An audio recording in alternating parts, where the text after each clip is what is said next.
മദ്യത്തിലും മധുരാശിയിലുമായിരുന്നു അവർക്ക് സായുജ്യം കണ്ടെത്തിയിരുന്നത്.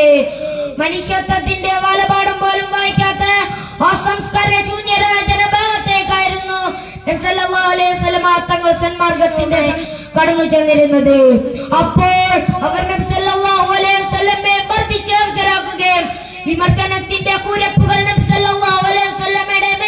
എതിവിടുകയും ചെയ്തെങ്കിലും ചിതറാത്ത ചിത്തത്തോടും പതറാത്ത പാദത്തോടും കൂടെ അവിടെ നിന്ന് പ്രബോധനം തുടരുകയും 23 വർഷം കൊണ്ട് ധർമ്മത്തിന്റെയും നീതിയുടെയും വെളിച്ചം കാണാത്ത അന്ധകാരങ്ങളിലേക്ക് സന്മാർഗത്തിന്റെ പെൺപ്രഭ ചെറിഞ്ഞുകൊണ്ട് അവരെ ലോകത്തിന്റെ ജേതാക്കളും നേതാക്കളുമാക്കി മാറ്റിയെടുത്തു.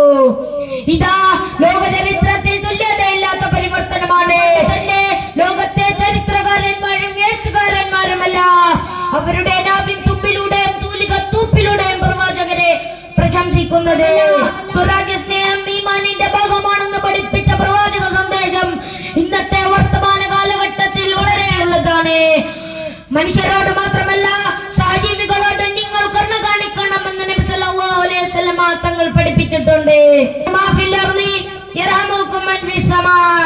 നിങ്ങൾ ഭൂമിയിലുള്ളവരോട് കരുണ കാണിച്ചാൽ ആകാശത്തുള്ളവൻ നിങ്ങളോട് കരുണ കാണിക്കുമെന്ന് തിരുവചനം ഇതാണ് സൂചിപ്പിക്കുന്നത്.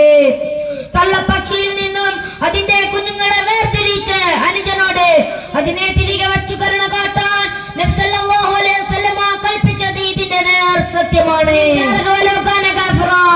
നിന്റെ അയൽവാസിയോ വിശ്വാസിയാണെങ്കിൽ പോലും അവരെ നിങ്ങൾ ബഹുമാനിക്കുക എന്ന് പഠിപ്പിച്ച നബി സല്ലല്ലാഹു അലൈഹി വസല്ലം തങ്ങൾ പറഞ്ഞു.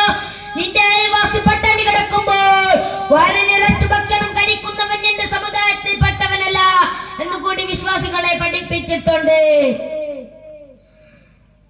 വിശ്വാസികൾക്കിടയിൽ